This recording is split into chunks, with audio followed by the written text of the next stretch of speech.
আমার প্রিয় ভাইয়েরা, আল্লাহ তাআলা তিনটা জিনিসের যেমনি আদেশ করেছেন, অনুরূপভাবে তিনটা বিষয় তিনি বারণ করেছেন, নিষেধ করেছেন। ওগুলোর কাছেও যাওয়া যাবে। শুনবেন।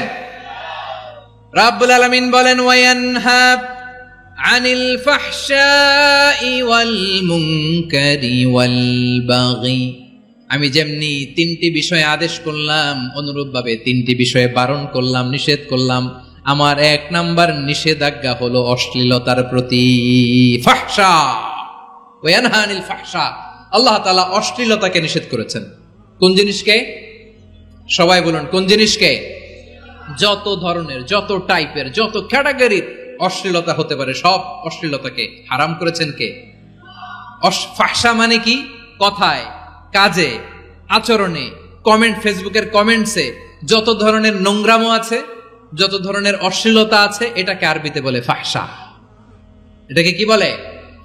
রাব্বুল আলামিন বলেন, কুল ইন্নামা হারামা রাব্বিয়াল ফাওয়াহিশা মা যাহারা মিনহা ওয়া মা বাতান।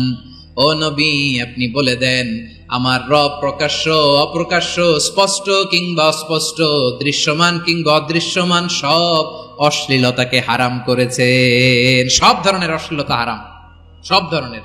আল্লাহ তাআলা আমাদেরকে অশ্লীলতা থেকে বাঁচায়, অশ্লীলতা থেকে তিনি আমাদেরকে হেফাজত করুক। পড়েন আমিন। এবার বলেন, আমাদের সমাজে অশ্লীলতা আছে না নাই? চট্টগ্রামে নাই? আমি কই নাই, ওনারা বলে আছে। দেখছেন, আমি সামহাও বাঁচায় দেওয়া ট্রাই করতেছি, ওনারা বলে আছে। অশ্লীলতা নানা ভাবে, নানা নামে, নানা মোড়কে আমাদের সমাজে আছে না নাই? সংস্কৃতির নামে, ফ্যাশনের নামে, বিনোদনের নামে, উপন্যাসের নামে, কনসার্টের নামে অশ্লীলতা আছে না নাই? আপনি দেখেছেন কনসার্টগুলোর অবস্থা? এই যে আতিফ আসলাম যে আসছে আমাদের দেশে, তারপর কে কে আসছে, আমাদের তরুণ তরুণীরা, আমাদের যুবক যুবতীরা, আমাদের জেনজিরা, কি অবস্থা ওইখানে? কি অবস্থা? কে বাঁচাবে ওদের? কে রক্ষা করবে ওদের ইমানের, ওদের চরিত্রের হেফাজতের গ্যারান্টি কে দিবে? কনসার্টের নামে অশ্লীলতা আছে না নাই? ছেলে মেয়ে একে অপরকে জড়ায় ধরতেছে, একে অপরকে চুমো খাচ্ছে, প্রকাশ্যে, দিবালোকে, গণমানুষের সামনে। আল্লাহ তাআলা এই অশ্লীলতা থেকে আমাদেরকে বেঁচে থাকতে বলেছেন, বেঁচে থাকতে বলেছেন। রূপালী জগতের নামে অশ্লীলতা আছে না নাই? এই টার্মটা আপনারা জানেন না? রূপালী জগৎ কি জগৎ? আসলে কি রূপালী জগৎ না অন্ধকার জগৎ? আমার বোনেরা, আপনাদেরকে যে কি বলে তারা বুঝায়, রূপালী জগৎ শুনেই আপনি ভরকে যাবেন না। রূপালী জগতে যে নারী যত বেশি উলঙ্গ, সে নাকি তত বেশি সাহসী। জানেন, বলে এটা একটা সাহসী নারী, খুব সাহসী পদক্ষেপ তার। যত বেশি শরীর থেকে কাপড় নামাতে পারবে, যত বেশি বস্ত্রহীন হয়ে নিজেকে প্রেজেন্ট করতে পারবে, সে নাকি তত বেশি সাহসী। আমার চট্টলার ভাইয়েরা, শয়তানের প্রথমে এজেন্ডা ছিল বনি আদমকে বস্ত্রহীন করা। সে আদম এবং হাওয়া আলাইহিস সালামকে নিষিদ্ধ গাছের ফল খাইয়ে তাদেরকে বস্ত্রহীন করেছে। এই জামিনেও সে আমাদেরকে বস্ত্রহীন করতে চাইবে। এই রূপালী জগতের নামে তারা এটা করে। আমার প্রিয় বোনেরা, আপনি জানেন না আপনার দাম কত। ওরা আপনাদেরকে বিজ্ঞাপনের সস্তা পণ্য বানাতে চায়। ওরা আপনাদেরকে ওদের ভোগের লিপসার টুলস বানাতে চায়। ওরা আপনাদেরকে দিয়ে ওদের খায়েশ পূরণ করতে চায়। এটা আপনাদের জন্য মোটেও ডিগনিটি নয়, এটা আপনাদের জন্য সম্মান নয়। আপনার সম্মান শালীনতায়, আপনার সম্মান হেজাবে, আপনার সম্মান ভদ্রতায়, আপনার সম্মান আপনার ডিসেন্ট পোশাকে। পোশাক বলে দেয় এই নারীটা ভদ্র না অভদ্র। পোশাক বলে দেয় এই মেয়েটা কোন ঘরের মেয়ে। আওয়াজ করে বলেন ঠিক কিনা? আপনি জানেন না, আপনার এই সস্তা পণ্য বানায়, ভোগের পণ্য, বিলবোর্ডে আপনাকে উলঙ্গ করে উপস্থাপন করে। এই অশ্লীলতার সাথে ইসলামের কোনো সম্পর্ক। এজন্য আল্লাহ বলেন, আমি অশ্লীলতাকে হারাম করেছি। অশ্লীলতাকে হারাম করার প্রথম কারণ হলো এর মাধ্যমে মানবতাকে অপমানিত করা হয়। কারণ মানুষের সম্মান মানুষের পোশাকে। মানুষ যখন পোশাকহীন হয়ে যায়, বস্ত্রহীন হয়ে যায়, তার সম্মান কমে যায়, ঠিক কিনা? অশ্লীলতাকে হারাম করার প্রথম কারণ হচ্ছে মানুষ মানুষকে অপমান করে। একটা নারী, সে তো সম্মানিত, নারী যে কত সম্মানিত নারীরা এটা বুঝেই নাই। বিশ্বনবী বলেন, আর দুনিয়া কুল্লুহা মাতা ওয়া খায়রু মাতা'আদ দুনিয়া আল মারআতুস সালিহা। আমার বোনেরা, 5টা প্যান্ডেলে আপনারা এলইডিতে আমার আলোচনা শুনছেন, আমি জানি। আপনাদের এই গর্ভ যে কত দামি আপনি জানেন না। আপনার পেট থেকেই আসবে আগামী দিনের সালাহুদ্দিন আল আইয়ুবী। আপনার পেট থেকেই আসবে অনাগত দিনের ইমাম মাহদী আল মুনতাজার। আপনার পেট থেকেই আসবে অনাগত দিনের ফয়সাল, ওয়াসিম, মুগ্ধ, আবু সাইদের মতো বীর যোদ্ধা।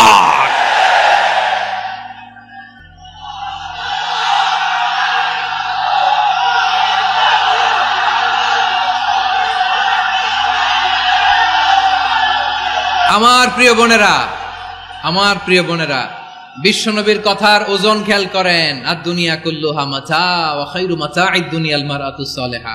দুনিয়ার সবকিছুই অ্যাসেট, এর মধ্যে সবচেয়ে দামি অ্যাসেট নেককার নারী। আপনার গর্ভ যে কত দামি আপনি জানেন না।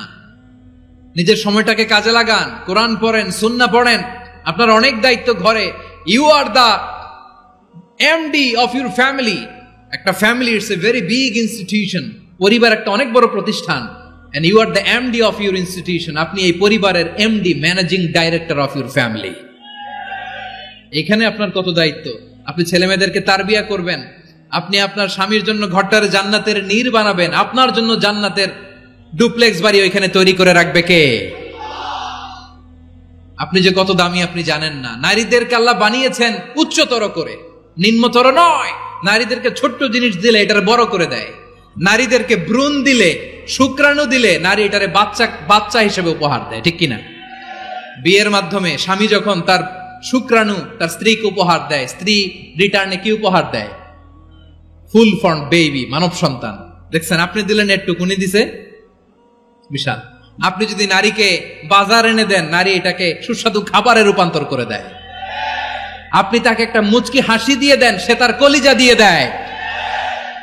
কিন্তু যদি আপনি তার মনে কষ্ট দেন, সে আপনার জীবনকে জাহান্নাম বানায়া দেয়।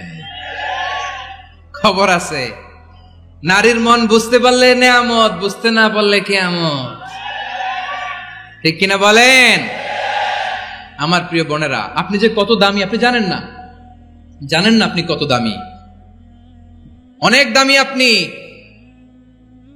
আপনাদেরকে যেন ভোগের সস্তা পণ্য বানাতে না পারে, আপনাদেরকে সচেতন থাকতে হবে, সজাগ থাকতে হবে, কনসার্ন থাকতে হবে।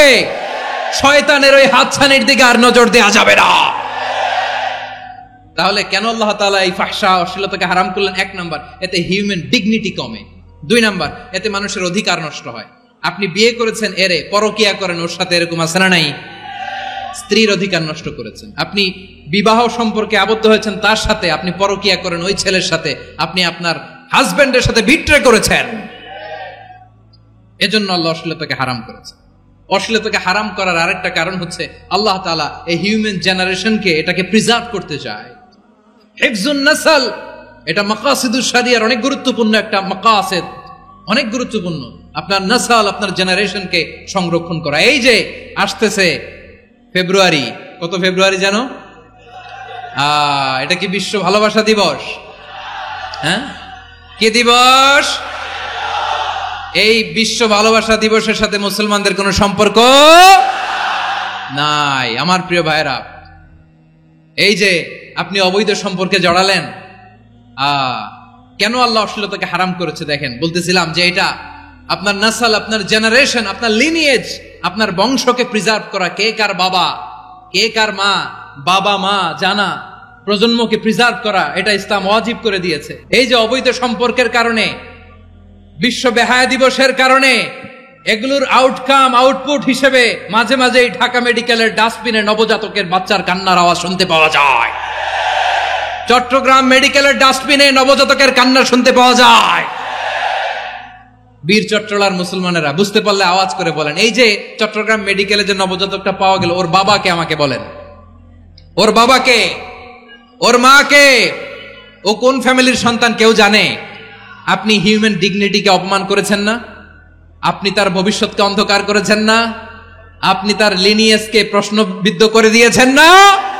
এই জন্য আল্লাহ তাআলা অশ্লীলতাকে আমাদের জন্য হারাম করে দিয়েছেন। পড়েন সুবহানাল্লাহ। এই জন্য রাব্বুল আলামিন বলেন, কুল ইন্নামা হারাম রাব্বিয়াল ফাওয়াহিশা মা যাহারা মিনহা ওয়া মা বাতান, প্রকাশ্য অপ্রকাশ্য সব অশ্লীলতাকে হারাম ঘোষণা করে দিয়েছে কে?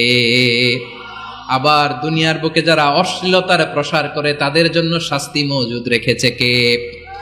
রাব্বুল আলামিন বলেন, ইন্নাল্লাযীনা ইউহিব্বুনা আন তাশিআল ফাহিশাতু ফিল্লাযীনা আমানু লাহুম আযাবুন আলীমুন ফিদ দুনিয়া ওয়াল আখিরাতি ওয়াল্লাহু ইয়ালামু ওয়া আনতুম লা তা'লামুন। নিশ্চয়ই যারা বিশ্বাসীদের মাঝে অশ্লীলতার প্রচার প্রসার করতে চায় তাদের জন্য আমি মর্মন্তুদ শাস্তি প্রস্তুত করে রেখেছি, দুনিয়াতেও রেখেছি, আখিরাতেও রেখেছি। ঘোষণাটা কার? যারা এই নাটকের নামে, সিনেমার নামে, রূপালী জগতের নামে, মুভির নামে, ওটিটি প্ল্যাটফর্মের নামে আমার সমাজে অশ্লীলতা ছড়াতে চায় তাদের জন্য কঠিন মর্মন্তুদ শাস্তি মজুদ রেখে দিয়েছে কে? ও আমার বোনেরা, এখনো আপনি জাগবেন না? এখনো আপনার চিন্তার দুয়ারে এখনো নাড়া পড়ে নাই? ওরা আপনাকে উলঙ্গ বানাতে চায়, ওরা আপনাকে আইটেম গার্ল বানাতে চায়। এজন্য ইসলাম অশ্লীলতাকে হারাম করেছে। হারাম।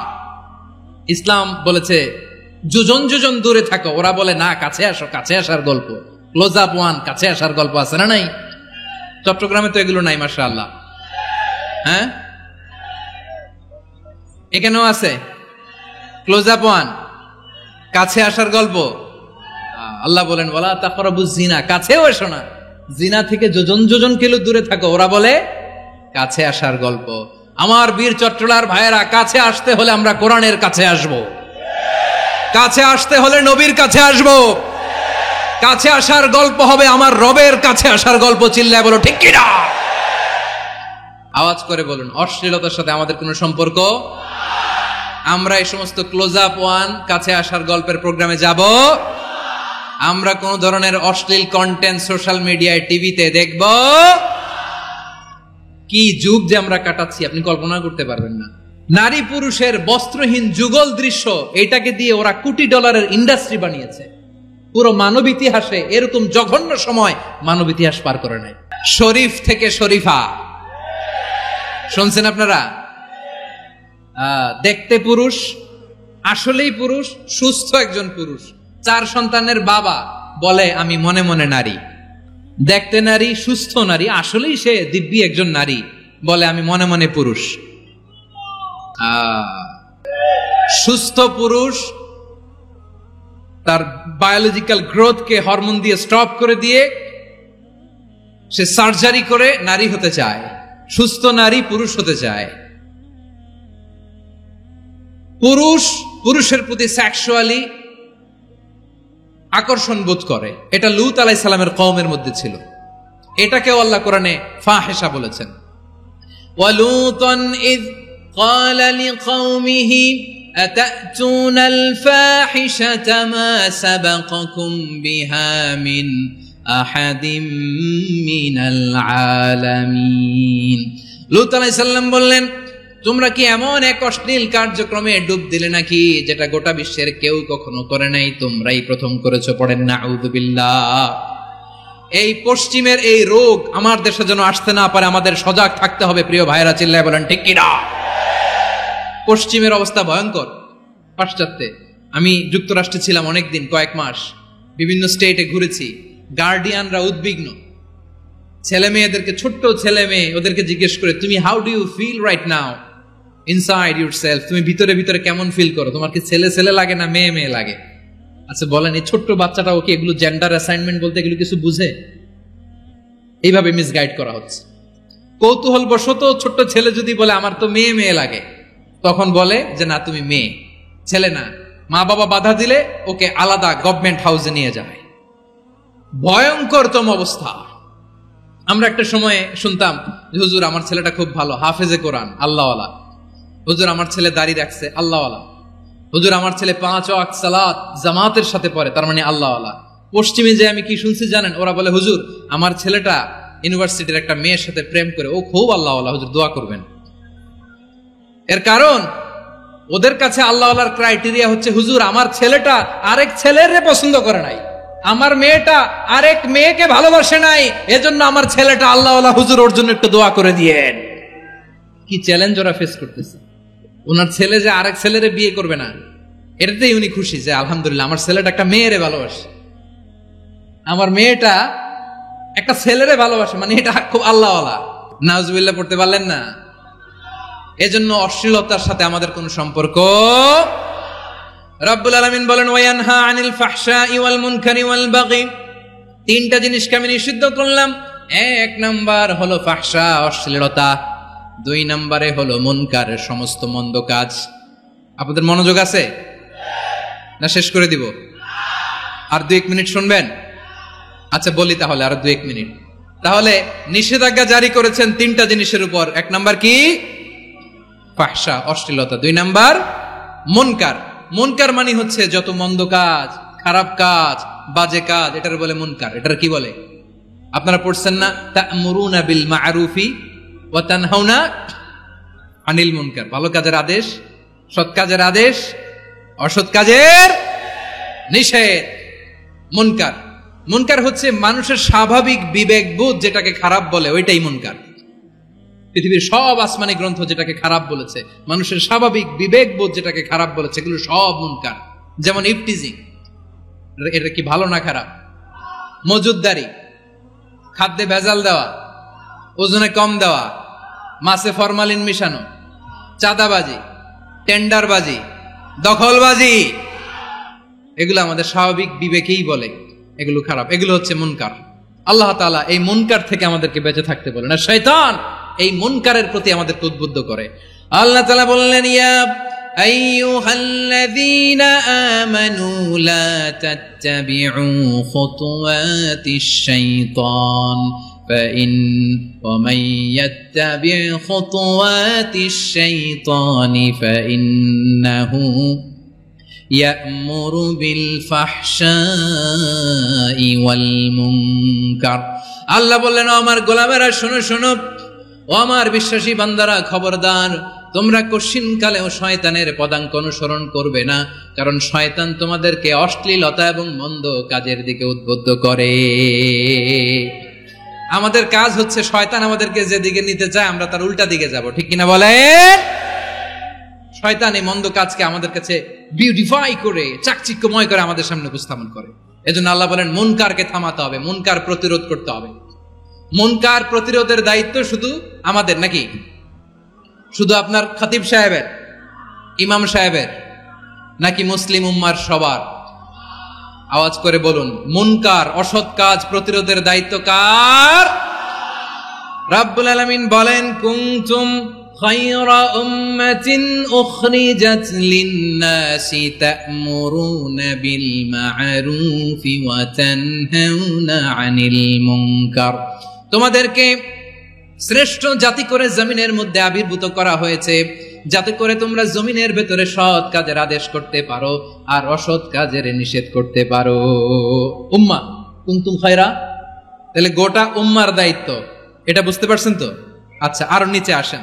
এরপরে আল্লাহ বললেন শুধু উম্মাহ না, এই জমিনের রাজত্ব আমি যাদের হাতে দেই, এই জমিনের মালিক আমি যাদেরকে বানিয়ে দেই, যাদেরকে আমি সরকারের দায়িত্ব দেই, তাদেরকেও মুনকার প্রতিরোধের দায়িত্ব দিয়েছে কে? আল্লাহ বলেন যারা ক্ষমতার মসনদে বসেছে তাদেরকে 4 দফা কর্মসূচি আমি আল্লাহ দিলাম। আওয়াজ করে বলেন কয় দফা?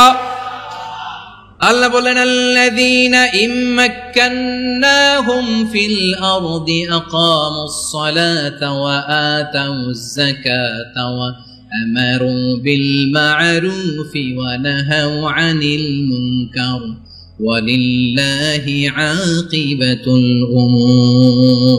যারা এই জমিনের উত্তরাধিকার হয়েছে তারা 4 দফা কর্মসূচি নিয়ে সামনে আগাবা। সালাত কায়েম করবা, যাকাত আদায় করবা, সৎ কাজের আদেশ দিবা, অসৎ কাজ থেকে মুনকার প্রতিরোধ করবা। আদেশটা কার? আমার প্রিয় চট্টলার ভাইরা, পুরো উম্মার দায়িত্ব মুনকার প্রতিরোধ করা, সরকার প্রধানের দায়িত্ব মুনকার প্রতিরোধ করা। এরপর আল্লাহ বলেন প্রতিটা ফ্যামিলির যিনি প্রধান সিইও বাবা, প্রত্যেক বাবারও দায়িত্ব এই মুনকার প্রতিরোধ করা। আওয়াজ করে বলেন ঠিক কিনা? যেমনটি সাইয়েদনা লুকমান আলাইহিস সালাম ওনার কলিজার টুকরা সন্তানকে আদেশ করেছেন, ইয়া বুনাইয়া আকিমিস সালাতা ওয়া'মুর বিল মা'রুফি ওয়ানহা আনিল মুনকার। পড়েন সুবহানাল্লাহ। বাবা ছেলেকে সবক দিচ্ছে। কে সবক দিচ্ছে? কাকে? লুকমান আলাইহিস সালাম ছেলেকে বলতেছে, ওরে আমার কলিজার টুকরা সন্তান, ওরে আমার বাছা, নামাজ কায়েম করবা, সৎ কাজের আদেশ দিবা, আর মুনকার প্রতিরোধ করবা, অসৎ কাজ, সমাজ থেকে খারাপ কাজকে ঝেঁটে বিদায় করে দিবা। তাহলে দেখেন আমি স্টেপ বাই স্টেপ নামলাম। পুরা উম্মার দায়িত্ব, জমিনের উত্তরাধিকারী আল্লাহ যাদেরকে বানিয়েছেন সরকার, তাদের দায়িত্ব, প্রতিটি ফ্যামিলির প্রধানের দায়িত্ব। এরপরে বিশ্বনবী বলেন সচেতন প্রতিটি মুসলিমের দায়িত্ব সমাজ থেকে মুনকারকে উৎখাত করা। বিশ্বনবী বলেছেন, মান রাআ মিনকুম মুনকারান ফালিয়ুগাইয়িরহু বিয়াদিহি فإن لم يستطع فبلسانه وإن لم يستطع فبقلبه وذلك أضعف الإيمان। সমাজে যে মুনকার দেখবে, খারাপ কাজ দেখবে, সে যেন হাত দিয়ে সেটাকে থামায়। কি দিয়ে? আপনাদের তো হাত নাই না? হাত আছে, হাত আছে। ওরা যেই হাত দিয়ে অন্যায় করে ওইটা প্রতিরোধের জন্য আমাদেরও হাত আছে না নাই? আমার প্রিয় ভাইরা, ওরা ওদের যেই হাত দিয়ে টেন্ডারবাজি করে, চাঁদাবাজি করে, ইফটিজিং করে, দখলবাজি করে, যেই হাত দিয়ে, ওই মুনকার থামায় দেওয়ার জন্য আল্লাহর দেয়া আমাদেরও 2টি হাত আছে না নাই? আমাদেরও হাত আছে। থামাইতে হবে, থামাইতে হবে, হিম্মত করতে হবে। আমার প্রিয় ভাইরা, না থামালে আমরাই ডুববো শেষমেশ। আমাদের বাঁচার জন্য হইলেও থামাইতে হবে। রব্বুল আলামিন বলেন, ওয়াত্তাকু ফিতনাতাল লা তুসিবান্নাল্লাযীনা যালামু মিনকুম খাসসা। ও আমার গোলামেরা, ওই আযাবকে ভয় করো যে আযাব যখন আমি জমিনের বুকে পাঠাই শুধু জালেমদেরকেই মারি না, আলেমদেরকেও মারি। আযাব যখন আসে তখন শুধু জালিমই মরে না, আলেমও মরে। জানেন, মুসা আলাইহিস সালামের পায়ে একবার একটা লাল পোকা কামড় দিয়েছে, লাল পিঁপড়া। লাল পিঁপড়া কামড় দিলে খুব আরাম লাগে না? কি লাগে? হ্যাঁ, জলে না? লাল একটা পিঁপড়া কামড় দিছে, তো উনি রেগে মেগে পাশি দেখে লাল পিঁপড়ার বাসা, পা দিয়ে ডলে মুছে সবগুলো পিঁপড়া মেরে ফেলছে। এই ঘটনাটা আল্লাহ ঘটিয়েছেন এজন্য মুসা আলাইহিস সালাম ছিলেন কালিমুল্লাহ, সরাসরি আল্লাহর সাথে কথা বলতেন। তিনি আল্লাহকে জিজ্ঞেস করেছিলেন, আল্লাহ তুমি যখন কোন জনপদে আযাব পাঠাও, শাস্তি দাও, ওখানকার শুধু জালেমরাই তো মরে না, ভালো মানুষগুলাও মরে, তো আযাব দিবা মুশরিকদের উপর দিবা, অবাধ্যদের উপর দিবা, ভালো মানুষগুলারে মারো কেন? আল্লাহ বললেন, মুসা তোমার যে কামড় দিছিল পায়ের মধ্যে পিঁপড়া, কয়টা পিঁপড়া? জোরে বলেন। একটা পিঁপড়া, তো সবগুলারে মারলা কেন? রেগে মেগে পুরো পিঁপড়ার বাসা ভেঙে ম্যাসাকার করলা কেন? এই মুসা, আমি যখন অ্যাকশনে যাই, আমি যখন শাস্তি দেই, তখন এত বাস বিচার করা হয় না, বাস বিচার করা যায় না। যখন অ্যাকশনে যাওয়া হয় ওইটা ডাইরেক্ট অ্যাকশন হয়ে যায়। চিল্লায় বলো ঠিক কিনা? এজন্য আমাদের বাঁচার জন্য হলেও এই পাপ থামাতে হবে, এই শয়তানের অট্টহাসি থামাতে হবে, অন্যায় অপরাধ সমাজ থেকে আমাদের থামাতে হবে। কারণ আযাব আসলে ওরাও মরবে, আমরাও মরব। একটা জাহাজ 2 তলা, আপনি আছেন 2য় তলায়, শুনতেছেন? শুনতেছেন? জাহাজ কয় তলা? আপনি কোন তলায়? 2য় তলায়। নিচের তলার কিছু লোক জাহাজের তলা ছিদ্র করতে আরম্ভ করছে, কি ছিদ্র করতেছে? আচ্ছা, জাহাজের তলা ছিদ্র করলে তলা দিয়ে কি ঢুকে? এখন আপনি যদি বলেন আমার কি, আমি তো 2 তলায়, আমার কি, আমি তো সেফ, আমি ইন দ্য সেফ জোন, আমি তো ভালো আছি, আমি তো ভালো আছি, ওরা ছিদ্র করে ওরা মরবে। আসলে কি শুধু ওরা মরবে, নাকি তলা ফুটো হলে ভিতরে পানি ঢুকলে আপনারও সলিল সমাধি হবে? তলা দিয়ে যখন পানি ঢুকবে, জাহাজ ঢুকলে আপনিও মরবেন। এজন্য নিজে মরার আগে ওই পাগলগুলোর নিচতলায় যে থামাতে হবে, চিল্লায় বলেন ঠিক কিনা? এজন্য আল্লাহ বললেন মুনকার প্রতিরোধের দায়িত্ব সমাজের টপ টু বটম সবার। পুরো আম্মার দায়িত্ব, সরকার প্রধানের দায়িত্ব, প্রতিটি ফ্যামিলির প্রধান বাবার দায়িত্ব, বিশ্বনবী বললেন প্রতিটি সচেতন মুসলিমের দায়িত্ব। এজন্য মুনকার প্রতিরোধ করার দরকার আছে না নাই? সমাজে এই যে ইফটিজিং হয়, আপনার বোনের বয়সী একটা মেয়েকে কিছু বকাটে টিটকারি করে, এই বলে সেই বলে, নোংরা কথা বলে, রাস্তায় দেখেও আপনি পাশ দিয়ে না দেখার মতো চলে যান কেন? আপনি দাঁড়ান না কেন? আপনি দাঁড়ালেই তো থেমে যাবে, কারণ সত্যের যে শক্তি তার সামনে মিথ্যা মুখ থুবড়ে পড়ে। আপনার সামনে ও কিছুই না, নাথিং। আপনি দাঁড়ান, ওকে প্রশ্ন করেন যে আমার বোনকে তুমি ডিস্টার্ব করো কেন? আপনাকে দেখে আরো 5 জন দাঁড়াবে, 5 জনকে দেখে আরো 10 জন দাঁড়াবে। আমাদের নীরবতা আর আমাদের নিশ্চুপ থাকাই জালিমদেরকে আরো শক্তিশালী জালিম বানিয়েছে। এজন্য মুনকার প্রতিরোধের দায়িত্ব আমাদের সবার। টেন্ডারবাজি, চাঁদাবাজি, দুর্নীতি, অপরাধ, দখলদারিত্ব, মজুদদারি, এগুলো সবকিছু একসাথে প্রতিরোধ করতে হবে, ঠিক কিনা বলেন? একটা মানবিক সমাজ যদি চাই, প্রতিরোধ করতে হবে। প্রিয় ভাইয়েরা, আল্লাহর শপথ নিয়ে বলি, এই নাসিহাতগুলো সবার জন্য, সব দলের জন্য, সব মতের মানুষের জন্য। আমরা কোনো দলের প্রতি মানুষকে ডাকি না, আমরা ডাকি ইসলামের দিকে। সব দলের, সব মতের, সব মানুষদেরকে আমরা আহ্বান জানাই, আসুন আমরা একটা সুন্দর সমাজ বিনির্মাণ করি। এই যে নতুন বাংলাদেশের এক সুযোগ এসেছে, আর জীবনে হয়তো আসবে না, সামনের 100 বছর এই সময় আসবে না। আসুন দেশটাকে আমরা সাজাই, আসুন আমরা দুর্নীতি বন্ধ করি, আসুন আমরা চাঁদাবাজি বন্ধ করি, আসুন আমরা দখলদারিত্ব বন্ধ করি, আসুন আমরা এক দল আরেক দলকে নিশ্চিহ্ন করার যে রাজনীতি, এটা বন্ধ করি। সব দলের প্রতি আমার আহ্বান, যে কোনো দলে এই প্র্যাকটিসটা থাকার দরকার আছে না নাই? চাঁদাবাজদের সাথে আপনারা নিজেদেরকে মুক্ত ঘোষণা করবেন যে এরা আমার দলের কর্মী হতে পারে না। আমরা চাঁদাবাজ মুক্ত বাংলাদেশ চাই, জুলুম মুক্ত বাংলাদেশ চাই, ফ্যাসিজম মুক্ত বাংলাদেশ চাই, গুণ খুন খারাপি মুক্ত বাংলাদেশ চাই। আমরা নতুন ভোরের বাংলাদেশ চাই। ওই বাংলাদেশ পাওয়ার জন্য মুনকার প্রতিরোধে, অন্যায় প্রতিরোধে যদি বাঘের বাচ্চার মতো, আবু সাইদের মতো 2 হাত উঁচু করে, বুককে টান টান করে প্রসারিত করে দাঁড়াতে হয়, রাজি আছো মুসলমান? কারা কারা রাজি? আল্লাহকে হাত দেখিয়ে প্রতিজ্ঞা করো।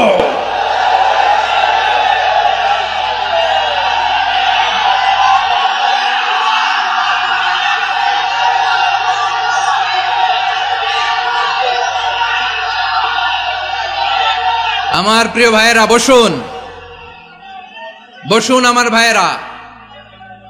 রাব্বুল আলামিন বলেন, ওয়ায়ানহা আনিল ফাহশাই ওয়াল মুনকারি ওয়াল বাগি ইয়াইদুকুম লাআল্লাকুম তাযাক্কারুন। আল্লাহ বললেন, আমি অশ্লীলতাকে নিষেধ করি, আমি সব ধরনের মন্দ কাজকে নিষিদ্ধ করি, সব শেষে আমি সীমা লঙ্ঘনকে তোমাদের জন্য নিষিদ্ধ করি। আলোচনা মনে আছে তো, না ভুলে গেছেন? নিষিদ্ধ করেছেন কয়টা জিনিস? 1 নম্বরে অশ্লীলতা, 2 নম্বরে মুনকার তথা সব মন্দ কাজ, 3 নম্বরে আল বাগি, সীমা লঙ্ঘন, ক্রসিং দ্য লিমিট। সীমা লঙ্ঘন করা ভালো না। We all should know our limits. চিল্লায় বলেন ঠিক কিনা?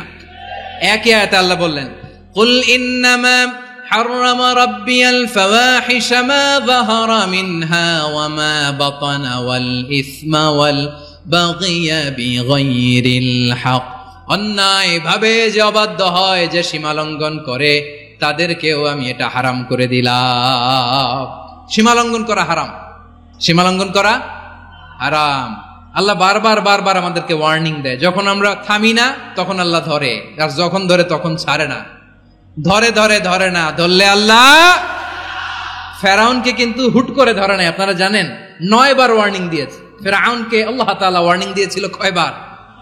বীর চট্টলার বীর সেনানীরা আওয়াজ করে বলেন, ফেরাউনকে ধরার আগে ওয়ার্নিং দেয়া হয়েছিল কয়টা? রব্বুল আলামিন বলেন, ওয়ালাকাদ আতাইনা মূসা 9 আয়াতিন বাইয়িনাত, 9টা মুআজিজা দেখিয়েছি।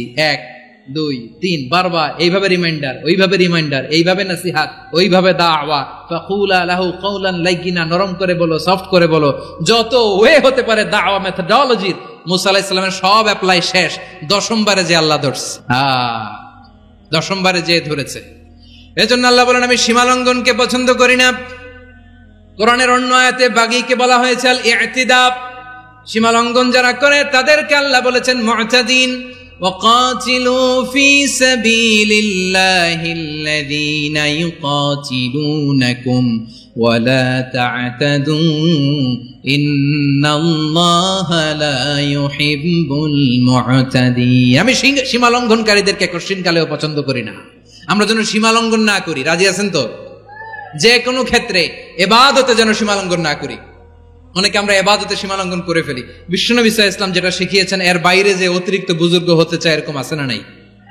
করা যাবে না, কোনো ক্ষেত্রেই সীমালঙ্ঘন করা যাবে, এমনকি যুদ্ধ ক্ষেত্রেও না। বিশ্বনবী সাল্লাল্লাহু আলাইহি ওয়াসাল্লাম বলেন, খবরদার যুদ্ধ ক্ষেত্রেও সীমালঙ্ঘন করো না। কি সুন্দর ইসলাম আমরা পেয়েছি। বিশ্বনবী বলেন, খবরদার যুদ্ধের ময়দানে কোনো নারীর গায়ে হাত তোলো না, কোনো শিশুর গায়ে হাত তোলো না, কোনো গবাদি পশু হত্যা করো না, কোনো শস্য ক্ষেত্র ধ্বংস করো না, ইবাদতরত অন্য ধর্মের কোনো সন্ন্যাসীর গায়ে হাত তোলো না। বলেন সুবহানাল্লাহ। তাহলে আমরা সীমালঙ্ঘন করতে পারবো? প্রিয় ভাইরা, একটা সুখী, সমৃদ্ধ, শান্তির সমাজ, মানবিক সমাজ যদি আমরা গঠন করতে চাই, আমাদের আল্লাহর দেয়া কয়টা আদেশ মানতে হবে বলেন দেখি? সবাই বলেন কয়টা? আর বেঁচে থাকতে হবে কয়টা জিনিস থেকে? 3টা জিনিস থেকে আল্লাহ বারণ করেছেন, নিষেধ করেছেন। তার প্রথমটা ফাহশা, অশ্লীলতা। অশ্লীলতার সাথে আমাদের কোনো সম্পর্ক